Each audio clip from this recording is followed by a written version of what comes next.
My name is Elizabeth Ward. I'm an Associate Dean of Admission here at Providence and excited to welcome you all to our next version of our Webinar Wednesday series, where we are here to explain a little bit more, well, not me, but my two colleagues are here to explain about navigating your health sciences and the health sciences program at Providence College, one of our newest majors that we are excited to share a little bit more with you about. From the admission side, myself and all of our colleagues are in the midst of reading all of our early decision one and early action applications right now. So if you are waiting on a response back from any of us, I promise it's coming. Just in the midst of reading all of those applications, but excited to share a little bit more with you. If you are a senior on the other side who has submitted your application at this point, unfortunately, it is that patient waiting game while we do review everything, but decisions will be coming by January 1st for those EA applicants.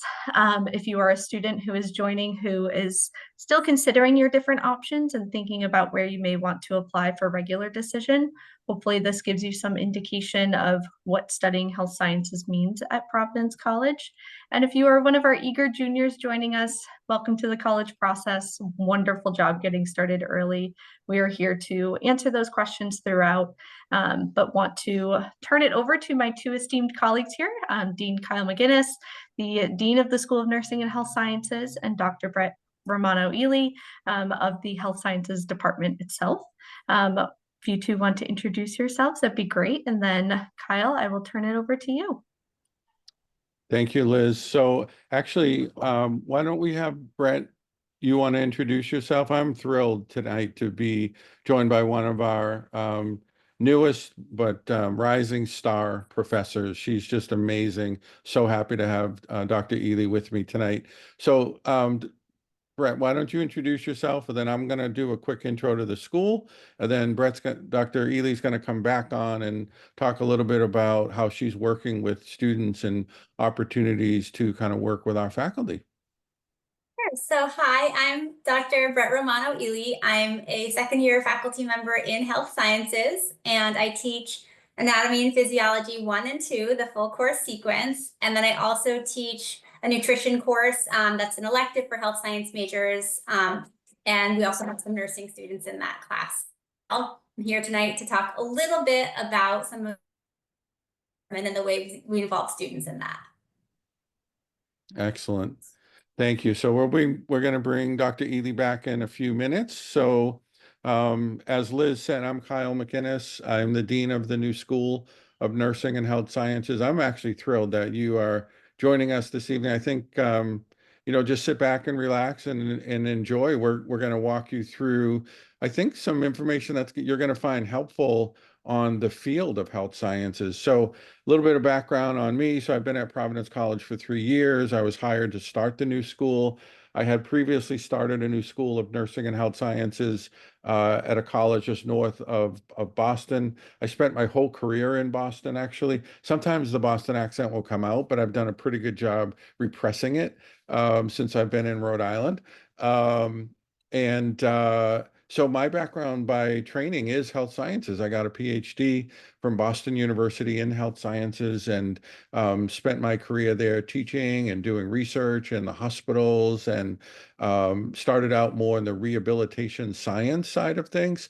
But then later in my career really went into more prevention and health promotion, and actually finished on the I shouldn't say finished, but on the kind of faculty academic side, focused in pediatrics, which to me is the ultimate form of helping people develop lifestyles that are healthy, starting very young. So anyway, tonight I'm going to just talk a little bit about the field. I think I love health sciences. I think it's so exciting, and honestly, it's never been as important than it is now, keeping people healthy, and when they're not healthy, getting them back on track. And so this is consistently one of the top career paths in the United States and internationally.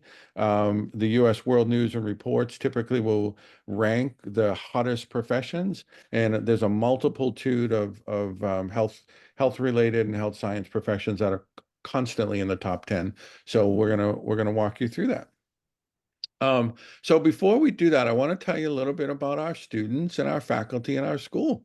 Hopefully, many of you are going to be future friars. I can't wait to get you on campus. This picture was taken just a couple of weeks ago. This is just our second class of nursing and health science students together. And when I say health science, it also includes health policy and management. And you can see their bright faces from here. So we get hundreds of applications, as Liz knows. You are such a talented group, and at the end of the day, we really kind of get a group of students that is quite, I'm going to say, a boutique class, and that is we give a lot of attention to our students. It's very, very close-knit community, very close with our faculty. And we try to keep the size at a reasonable amount so that we can give you that type of attention. But here they are. This is our second class. Our first class are sophomores now. So we have a sophomore class, we have a freshman class. So then when you guys get in, we'll have 3 of the 4. And so in the next 2 years, we'll be fully matriculated in the brand new school. Our students are just absolutely wonderful. We're just so happy with them. This is Tony. He's a health science major, as you can see, and I think he points out really what I say about kind of what sets us apart. You probably have heard the term Friartown or the Friar family. I've only been again here for 3 years, and I thought, oh, well, that's a nice tagline. Honestly, it's not a tagline. Liz is an alum. She will tell you it's a way of life. We say you're never alone in Friartown, and it is absolutely true. It is wonderful family atmosphere on campus. We are from a Catholic tradition. You can be as spiritual as you want to be on campus, and from whatever religion or no religion at all. But we are really a leader in Catholic education. And we are super proud of our elite history in the liberal arts. And so everything that we do in our new school, in the nursing and the health science programs and health policy and management, is intertwined with our identity as a real mission-driven school. And we're also fully integrated into the liberal arts. So you get the full PC experience. And we like to say you're a PC student first, then you're a health science student, or then you're a nursing student, et cetera. So the students are a really, really wonderful group. They're just like all the other students. They're involved in a million things. It's really interesting. So we're getting a lot of student athletes, which we love. It's a very active campus, very in terms of physically being active and involved. And so it probably doesn't surprise you that health science students who are studying the human body have a big interest in athletics. They have an interest in nutrition. They have an interest in healthy lifestyles. So not surprising, a lot of our students are actually elite athletes, and you can see a few of them here. But they're even, more diverse than that. This is one of our nursing students, and I love this slide because it just shows again the liberal arts, the broad experience that our students get involved in. And so I know that Maggie was taking anatomy and physiology at the time she was taking one of her arts class, and you can see what's on her mind. And she did this sculpture of the human heart, and it's just absolutely magnificent. Um, I will summarize right up front what I think you need to know in terms of who we are. So we came up with this I was sitting at my desk with a couple of our teammates, and I said, I want to describe the essence of us. And they said, well, what do you mean? It means when you think about Providence College School of Nursing and Health Sciences, what does it really boil down to? And I kind of landed on 3 things. We're very mission focused, means we tend to attract the type of student who honestly and truly want to make a difference in the world. And it's really driven through our mission. So that's number one. Number two is we believe the best way to learn is by doing. And so you'll find that in everything we do, there's some experiential active learning type of activity. So whether it's laboratories, whether it is internships, whether it's research, all of those things. So we're very experiential based. And then I really believe that in a global world, we've got to see and experience health with that lens. And so, as much as possible, we want to integrate you into lots of different cultural immersion type experiences. And so, we're really growing our global opportunities. And it's more than just studying abroad. There's lots of different ways that we're doing that.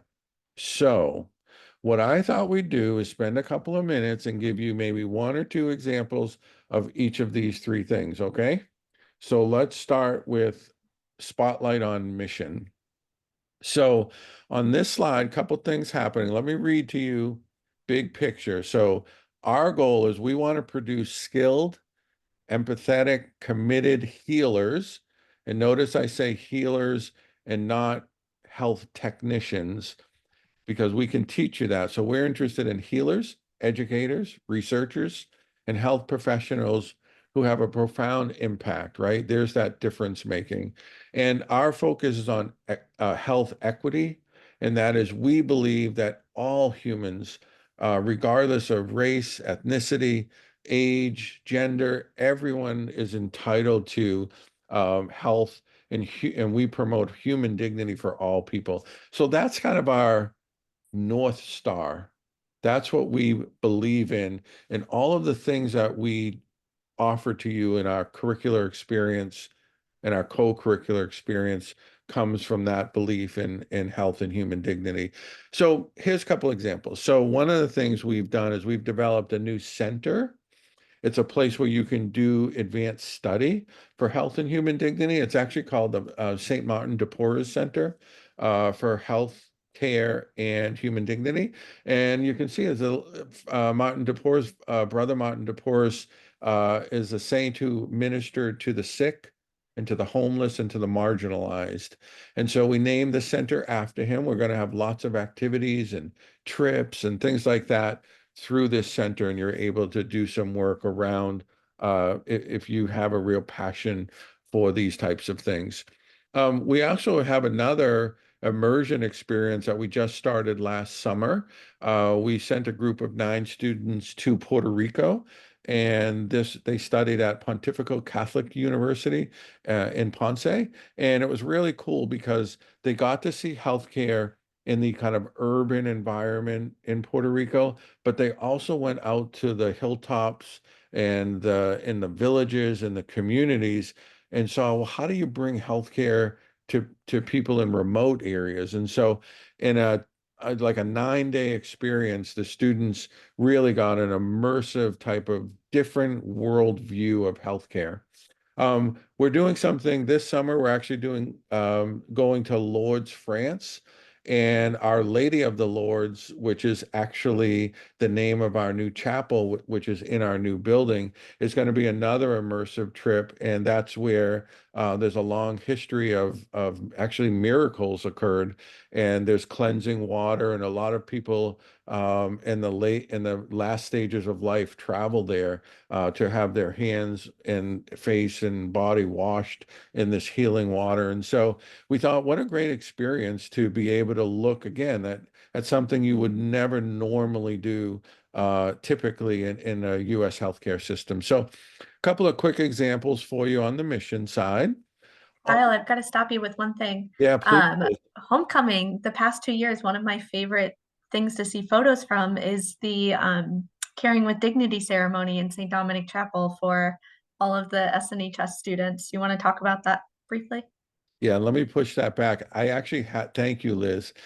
Um, so 2 years in a row, in 2 years, I've got filled up during that ceremony.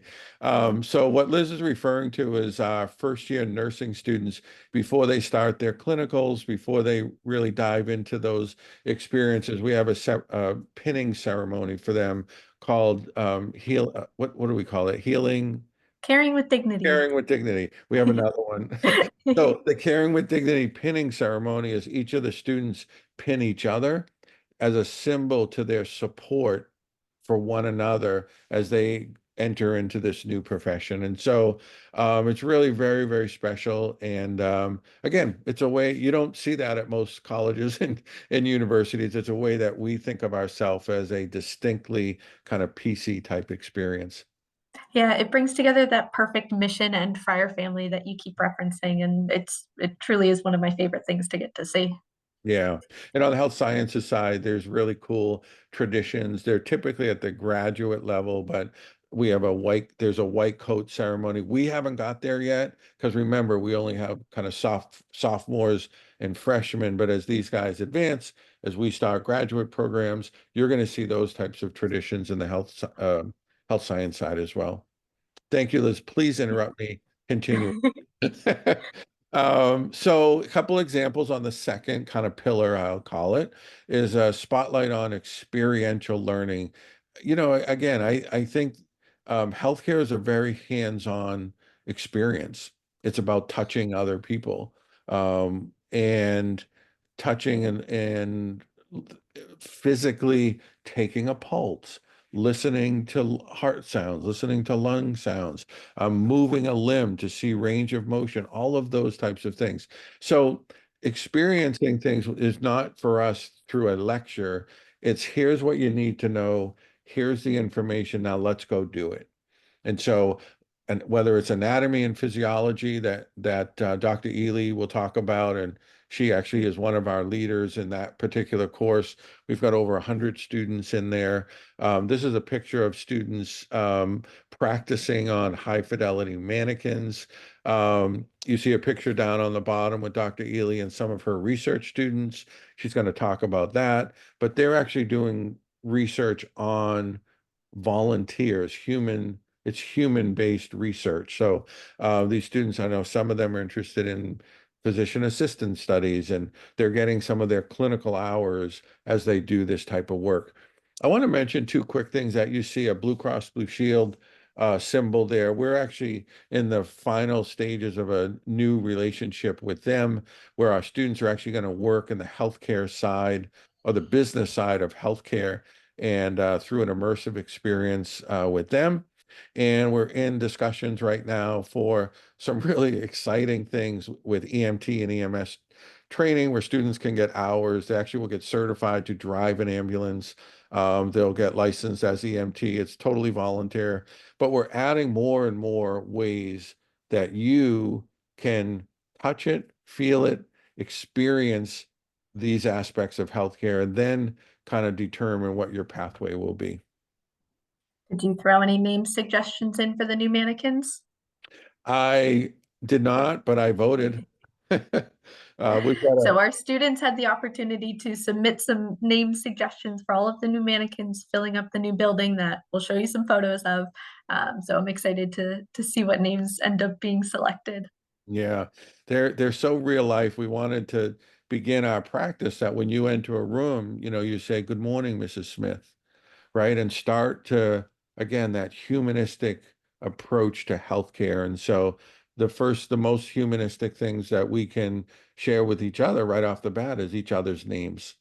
And so we started the kind of a naming contest, if you will, that all 24 of our mannequins who actually can talk because they use automate the AI now. It's So that's gonna wild.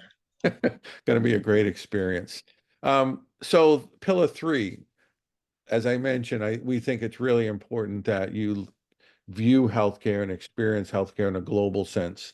There's lots of ways we can do that, but we have a robust global health uh, kind of experience in different ways. So I think the most common is a semester study abroad.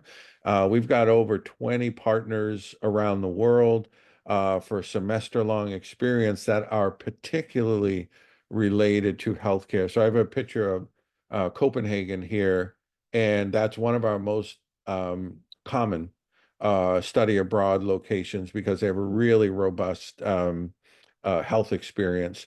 As I mentioned, maybe I didn't mention, but we also just launched Global Health London. This is a picture of some of our students with one of our alum on the left who lives in London and hosts some of our students. And on the right is Associate Dean, Dr. Debbie Levine. And so we're in our second year, and that's a Maymester experience. And so short term, I think it's 4 or 6 weeks. You get to experience, do an internship in London, and also take a course there and view how healthcare is not the same as the United States. It's different everywhere.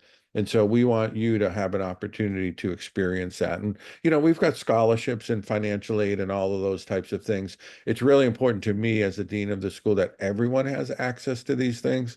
And so we've worked really hard on our fundraising side as well. And we'll continue to do that so that if students want these experiences that, we are able to knock down the barriers so that they're able to do it.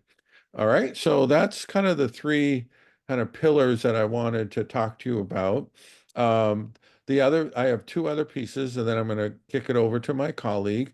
I want to just talk about the field in general. And so this slide shows a few of the ways that our students are getting these experiences. So first slide is Dr. Ely, and she's going to talk about her research. The second slide is one of our students who's actually in the Puerto Rico program and doing research there. And then the kind of the third picture, if you will, is one of our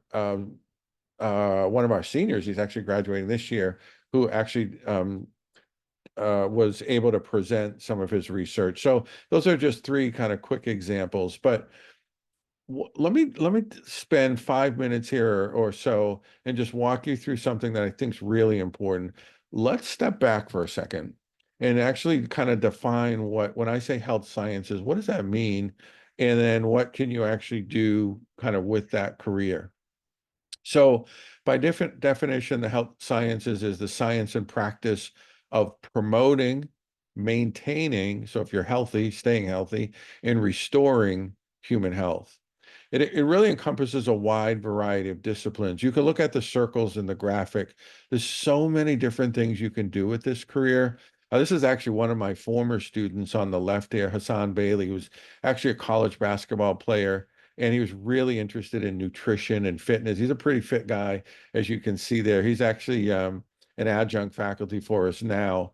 And his first degree was in health sciences. And when he finished, he ran a fitness center and did some things. He's really successful, but he thought he wanted to do a little more clinical. So he went and got an accelerated nursing degree. And Hassan is always trying to advance himself, and he's so impressive. He said, I actually am interested in the business side of this. So then he went and got his MBA.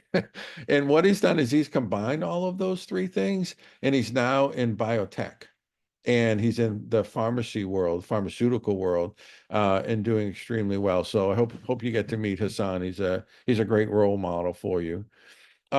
So the next 3 or 4 slides is to show examples. I don't think this is new to you, but it might help you understand how really broad the field of health sciences is. This to me is what makes it so exciting, because you can do really anything. And I actually love it when students say, hey, I'm really interested in health, but I don't know exactly what I want to do. And I usually say, perfect. Don't decide. Let's go through and experience some of these things, and then you can really make a more informed decision. I would say the most popular ones, at least coming into our program, are the ones on this slide.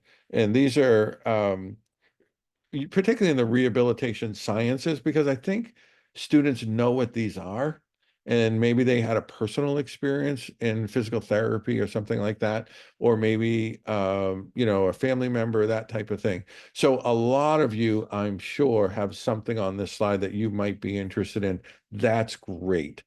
We are so well suited to help you go from here to there, whether it's PT, OT, speech and language, or right now, I would say the highest percentage of our students have an interest in physician assistance program.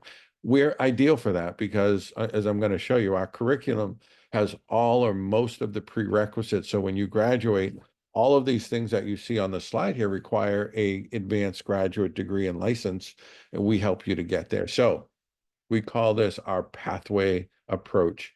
You tell us what you're interested in.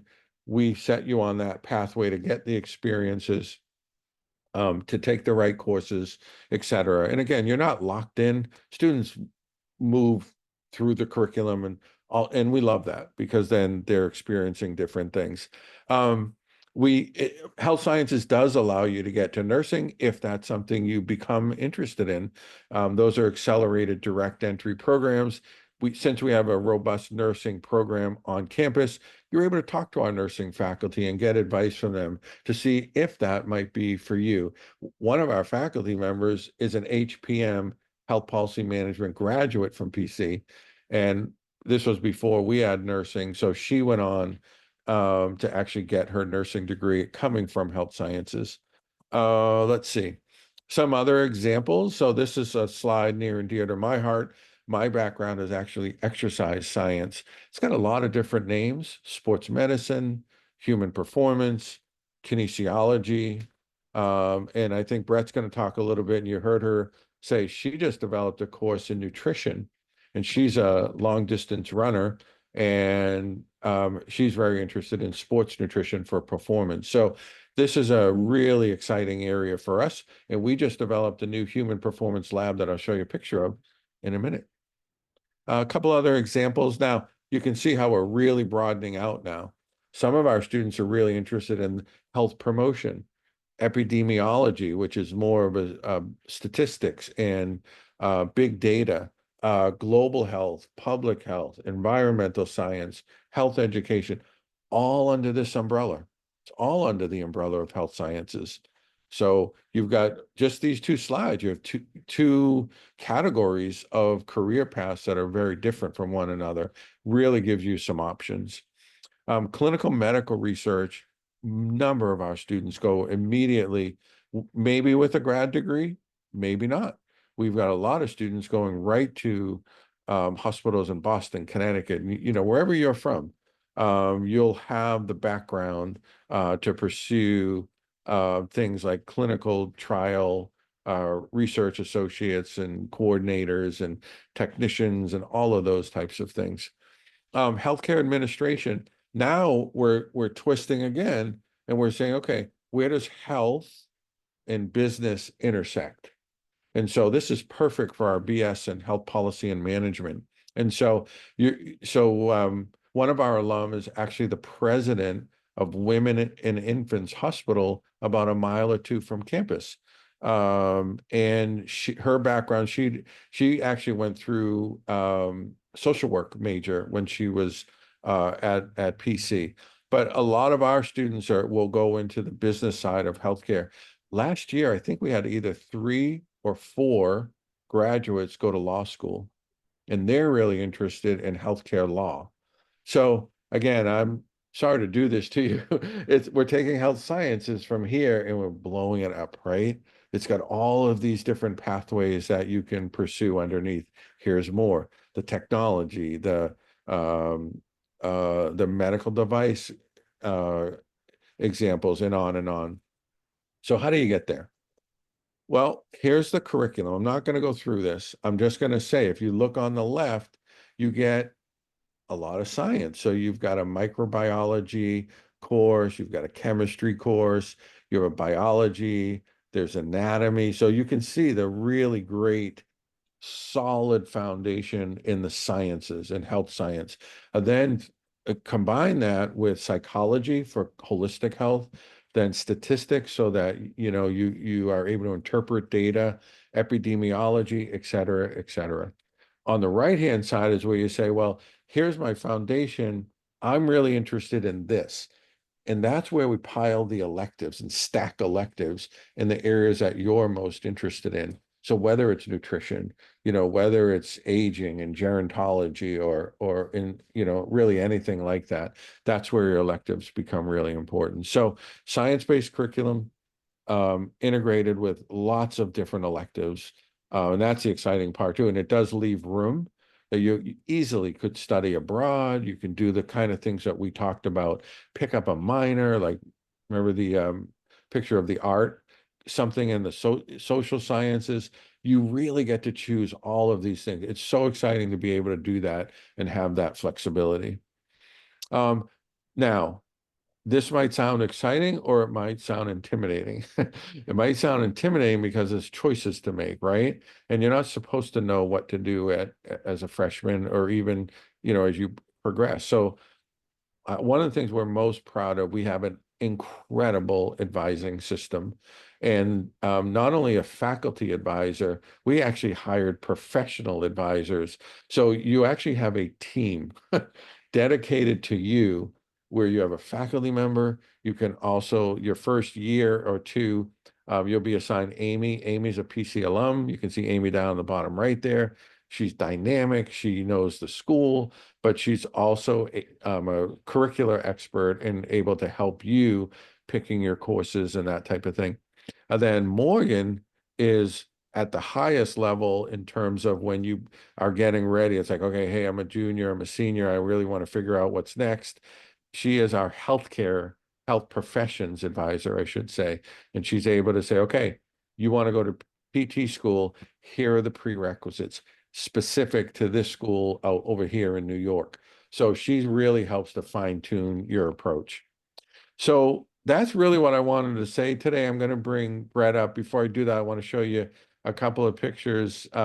We're now in days rather than weeks and weeks rather than months to move into our new facility. So this is the most impressive health science facility on the East Coast for sure. I think it's going to be the envy of most college and universities. It is the largest construction project in the history of Providence College, 5 stories, 150,000 square feet. It is state of the art, everything.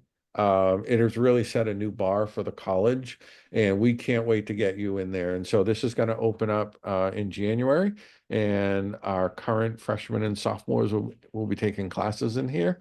This is the back side of the building. Again, really, really impressive. This is it live. I think I was walking by this like 2 weeks ago. I walked by on Monday and it's giant and gorgeous. And Liz, it probably doesn't even look like this now because No, there's even more 200 so impressive. there's 200 construction workers a day inside the building. So every day you go and it's a little bit different, but we're super excited about this. This is opening soon. Inside the building, we have a prototype. Many of you probably have seen this if you visited us on campus. It's got state-of-the-art tech. We're moving that stuff over and getting more. I mentioned human performance is a big area. This is a markup of what the lab will look like. And this is a camera system that allows us to do video motion capture or mocap. And these are things like we could take the technology out on the track or on the field and put sensors on people and then get all of the data to actually analyze the mechanics and then take that and interpret it for the coaches to say, yeah, we've got muscle imbalance here. We've got to really work on the hamstring strength, those types of things. And that will also look at it from an injury prevention standpoint. So really sophisticated, really neat where science meets technology and they two kind of overlap. And that's going to be the human performance lab. There's also an environmental chamber in there. The environmental chamber allows us to look at factors like how does heat or cold or humidity, how does that affect performance? Again, more motion capture here. Little snapshot of the inside. It's really, really beautiful. There's I think a building like this has to have food, and we have the best menu, I think, from paninis to shakes and, just really healthy food, but also really, really delicious. And that's being going to be run by our Sodexo partners on campus. As I mentioned, there's also a chapel right in the building. We believe that, we've got to build resiliency. Healthcare is a challenging profession, and building your resiliency and your inner strength is important for you to do your job. So we've included, how we're going to work with you as part of our curriculum as well. With that said, I'm going to now turn it over to my colleague, Dr. Brett Ely, and she's going to go through a real particular example of how she approaches her research and how she involves some of our students. So Dr. Ely, it's all yours. All right, thank you so much. I realize I first want to tell you just a little bit about my background because we're related to so much of what Kyle was saying. My undergraduate degree was in nutrition or dietetics. I absolutely love that field. I love teaching a nutrition class, but the thing I didn't like about it is that I had really one career option after I was done to become a dietitian. It's a great career. I didn't want to do that, so I ended up going to graduate school. I have a PhD in human physiology from the University. And then I was also lucky enough to work for the Department of Defense doing biomedical research, health outcomes research for the military for a number of years, all possibilities with a background in health sciences. But I want to talk today about some of the research we do on the campus in the biomedical field. So, next slide. So, biomedical research is human subject research that involves some clinical testing and outcomes, provides direct patient care experience, and provides funding opportunities for federal funding from places like the National Institute of Health, American Heart Association, and then in Rhode Island, we're lucky to have some local partners with private grant funding. This is human subjects research. Providence College in biology, chemistry, other disciplines have an excellent tradition of research. It tends to be a little bit more benchtop, a little bit more or animal research or something like that. What's really cool about some of the clinical trials work that the new faculty in health sciences are bringing to campus is that it is patient care experience. Next slide. This is important because a variety of career paths students are interested in. It's actually a requirement. If you want to go to PA school, you need to submit the clinical hours or patient care hours that you've done. Other disciplines like physical therapy also recommend this.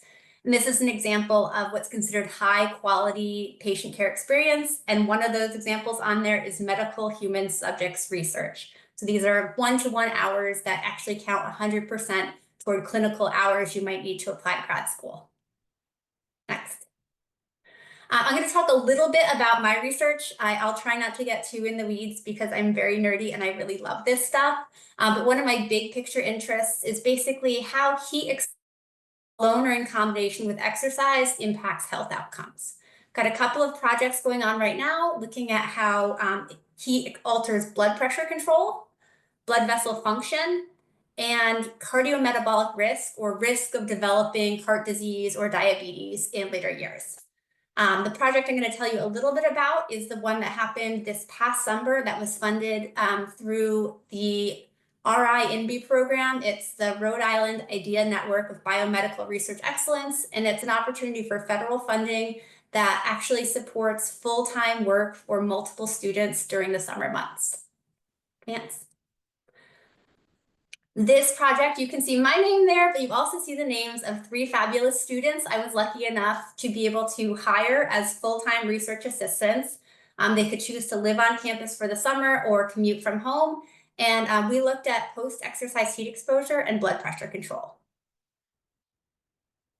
This is an overall schematic. I'm not going to go into all the details here, but what I want to impress upon you is that these studies involve multiple visits. Each one is generally multiple hours. And we have participants do things like exercise on a treadmill, put their legs in a hot bath, and then measure outcomes like blood pressure, blood vessel function, their heart rhythms, and all these things are basically hours of patient care experience and managing a large project with human volunteers. This past summer, we collected data on this project, and students basically were responsible for leading data collection, obviously with heavy mentorship and supervision. And we found these are just some overnight outcomes for basically what happens to blood pressure if a person exercises and then puts their legs in a hot bath. And both systolic and diastolic blood pressure showed this benefit from combined exercise and heat therapy, which is important because about half of the US population has high blood pressure. We also observed some differences between men and women we'd love to follow up on, and they presented 3 posters. You're good. Next slide. On these topics at a conference that's hosted at the University of Rhode Island each summer, where all of the summer researchers at Providence College and other institutions have poster presentations extremely well attended. People come by and ask questions, and they get an opportunity to showcase the work that they put in over this 10-week program. We have a number of other projects. I'm just going to briefly mention a couple of things. First, this lab isn't just me. There were 3 initial hires in the health science program, and we may be adding more names to this list next year, which is really exciting. But myself, Dr. Matt Ely, and Dr. Maggie Morrissey Basler are sort of the founding members of the Human Health and Performance Lab. We have projects involving athletes. So I have another project looking at how a hot tub versus a cold tub after hard exercise improves measures of recovery. Dr. Matt Ely has a project characterizing beat-to-beat variability in heart rate, how that difference between athletes and non-athletes, and what that can tell us about their recovery and heart health. Next. And then we have 2 other little grants I want to highlight. One that I submitted that's actually a nutrition-focused grant looking at an amino acid supplement and improving cardiovascular outcomes.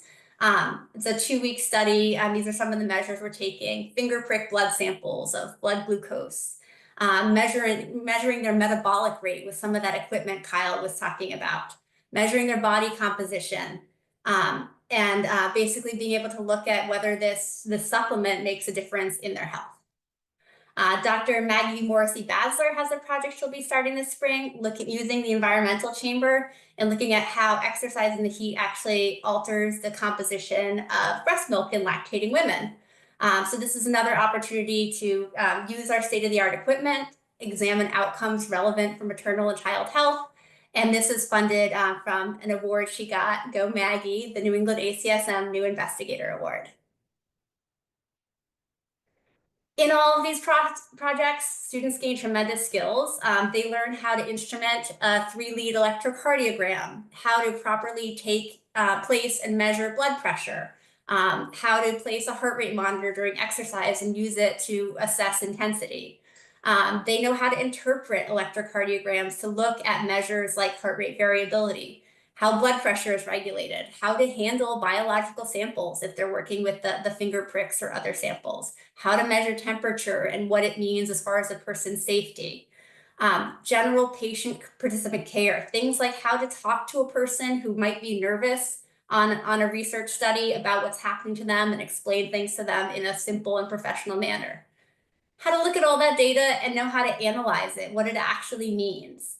In our work this summer, basically, we had just mountains of data and actually reading through it, learning how to analyze and compile graphs, and then learning actually what it means, what's meaningful and what isn't. It goes a lot toward reinforcing the type of learning we're doing in classes like anatomy and physiology. And then finally, any clinical trial requires some advanced training called good clinical practices, where they learn exactly how clinical trials work, how to be a medical researcher, and that's something that could apply to a variety of future careers as well. And then finally, in projects like this, they get to present their research, and they learn how to put together a poster or a talk, how to answer questions, what to do if they don't know how to answer a question, and all these that will, one, be things that will result in glowing letters of recommendation for whatever they do next. 2, make them better clinicians in whatever they do next. And then finally, there's also an element of teamwork and soft skill building, resilience that happens in the research project that, again, really supports their growth as a future healthcare provider. Lots of ways you can get involved. So again, we have some funding opportunities that specifically earmark full-time summer research positions for undergraduate students only, called the STAR program, the Summer Training and Research Program, through the National Institute of Health. During the school year, if there is grant or department funding available, we use it to try to pay research students for part-time work on campus, keeping in mind how busy their class schedule is. And then if you're eligible for federal work study, we have the opportunity to hire federal work study research assistants as well. And then finally, for course credit, you can do independent studies or dedicated. You can earn credit for a health science elective while participating and assisting in research. I hope that gives you a little bit of a preview of some of the work we do. I want to thank you for your time. That was wonderful. Thank you both so much. And it was exciting to see the poster presentation slide too. One of our senior admission fellows. So for any of the applicants on the other side, you may have seen Catherine in one of those photos. She may have interviewed at you at some point this fall.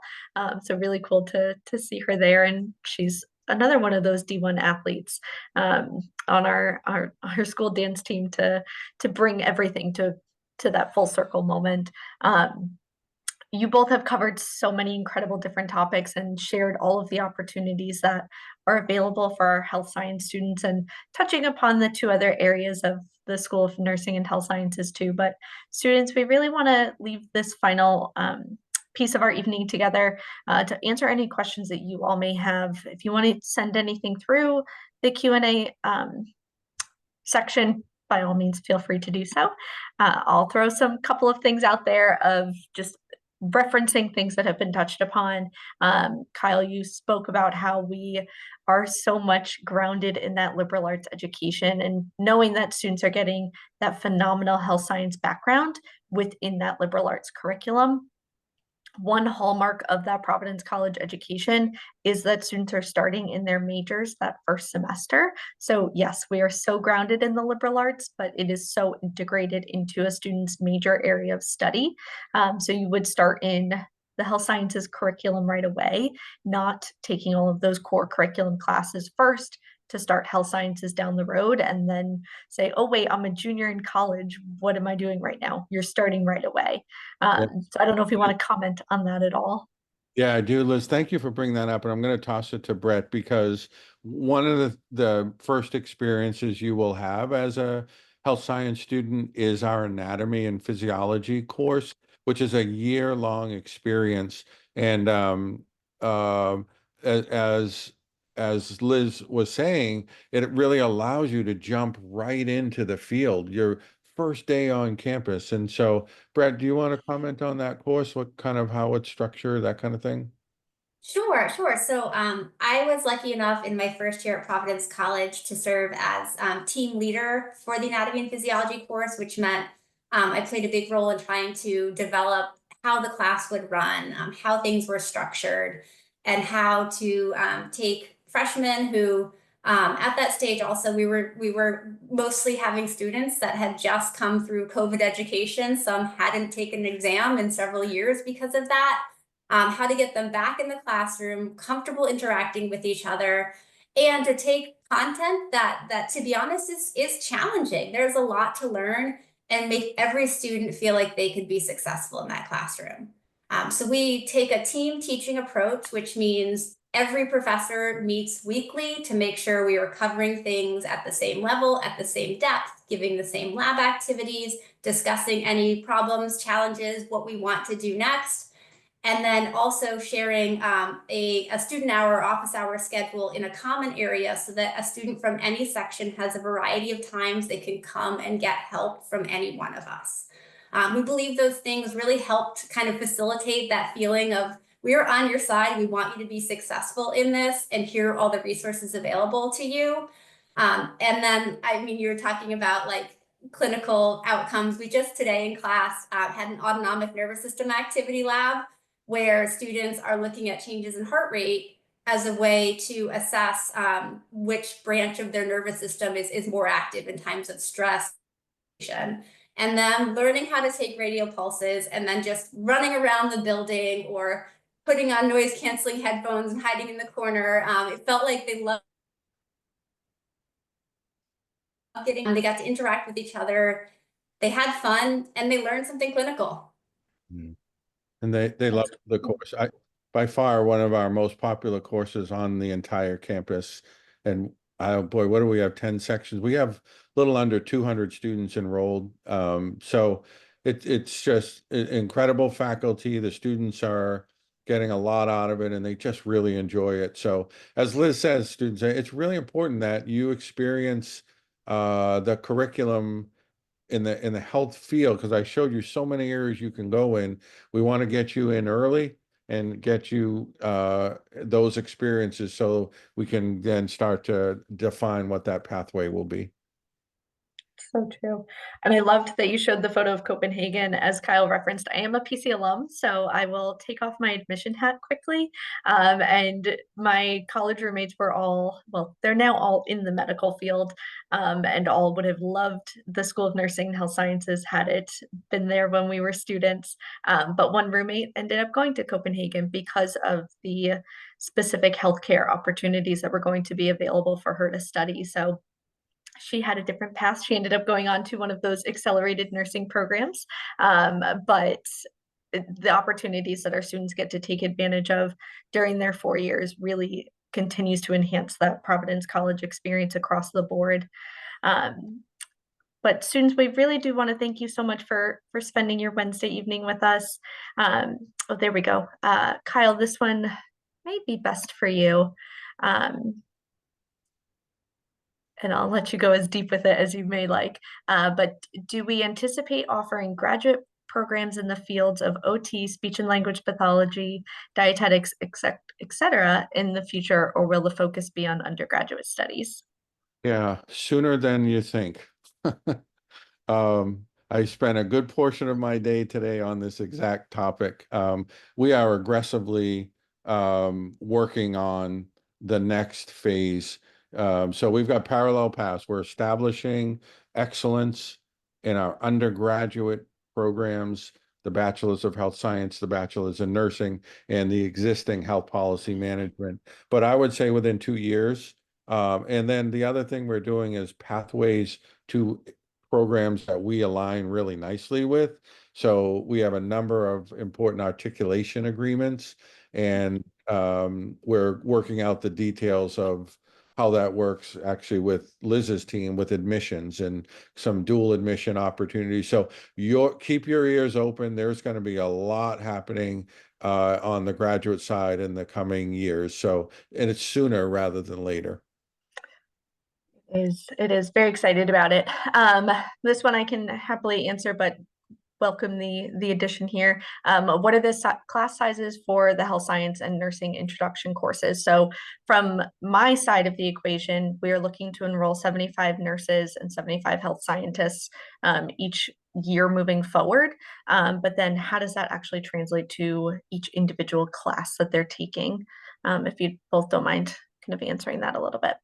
Yeah, they're smaller, and I'll let Brett talk about anatomy, and she's got a number of other courses, her nutrition class that's coming up. But generally, we're under 20. There may be some 25s out there, but they're somewhere in the 16 to 18 to kind of low 20. But Brett, what have you seen? Yeah, so our anatomy and physiology classes are generally 16 to 20 students, and they're run as an integrated lecture lab. So you do get a lot of interaction with anatomage tables, with lab activities, with other technologies. So that's sort of they will stay capped at that level because you can get the lab experience. My nutrition class I'm teaching right now does have 25 students in it. It still feels very, very reasonable. And then in several health science courses, we're implementing a pilot learning assistant program where students who have already taken the course are course embedded learning assistants. So there's one professor, but they may be a second sophomore, junior, senior student actually helping guide you through learning activities. There's a second set of hands on deck if you have questions, which makes the class feel even smaller. Actually a really important point. Thank you for referencing that, Dr. Romano Ely. All of our classes are taught by professors. We want to make sure that you have that expert in the front of the room.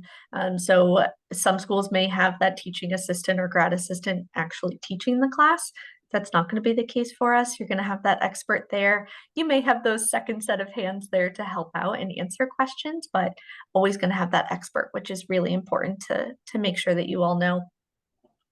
The next question I'm happy to share on our YouTube channel with all of our webinar recordings.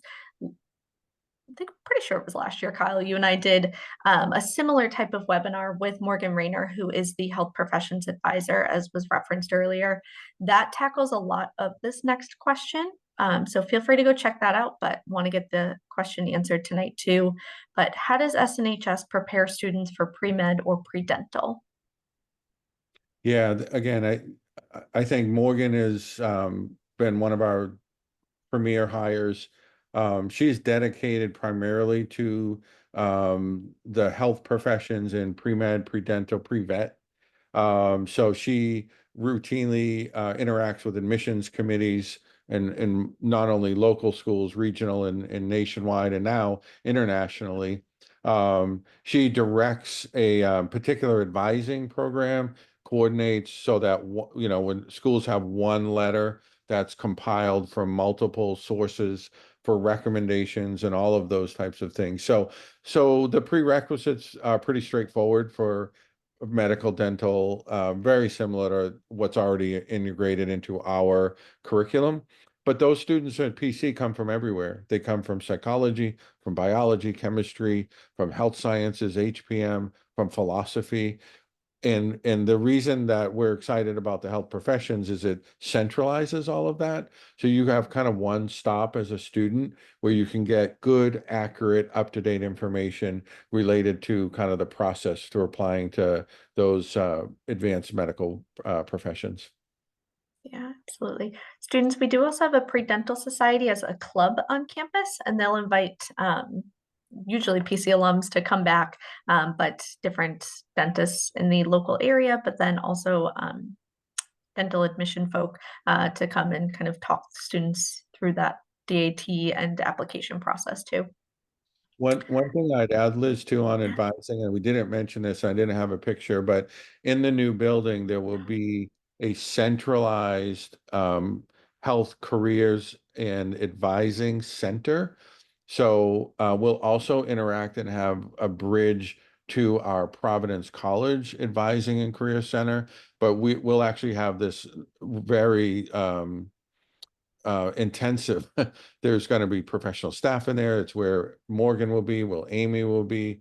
It'll coordinate with faculty. So it's kind of one stop in your own home building is you'll actually have a whole advising center right there. Perfect. Kind of a follow-up on the pre-dental society. Does it give undergraduate students the opportunity to shadow PC alums in the area? Somewhat. That's also going to be in coordination with our career education office. So definitely ways to do it, but don't know that I have a specific example for you tonight to share, but happy to look into that if you want to follow up with me. And then there is another question of, do you have an established process for job placement post-graduation? Just a reminder, we don't have graduates of the health sciences major just yet, but in 2 years we will, if you want to talk a little bit about that.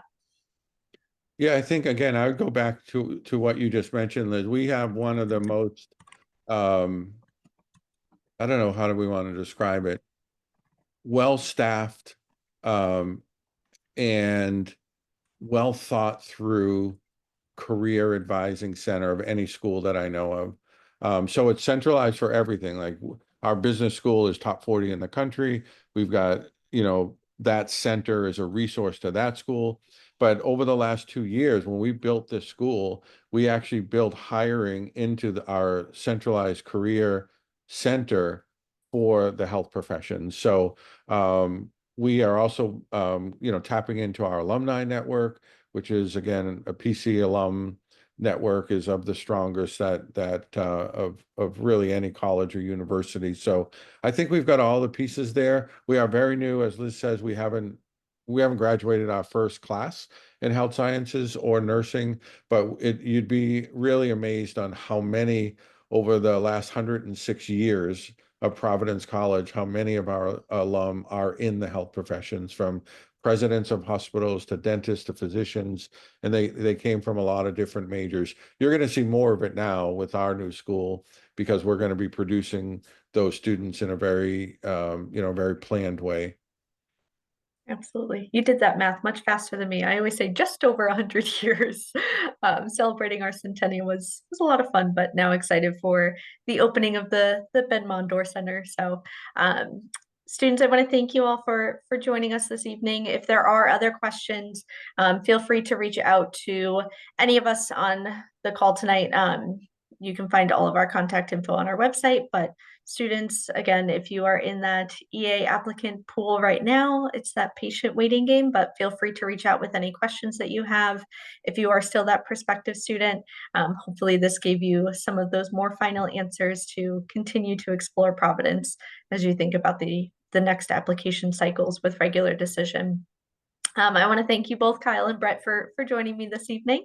And if there's anything else we can do for you students, don't hesitate to reach out, but hope you all have a great night. Thanks, everyone. Liz. See you Thank soon. you. Bye.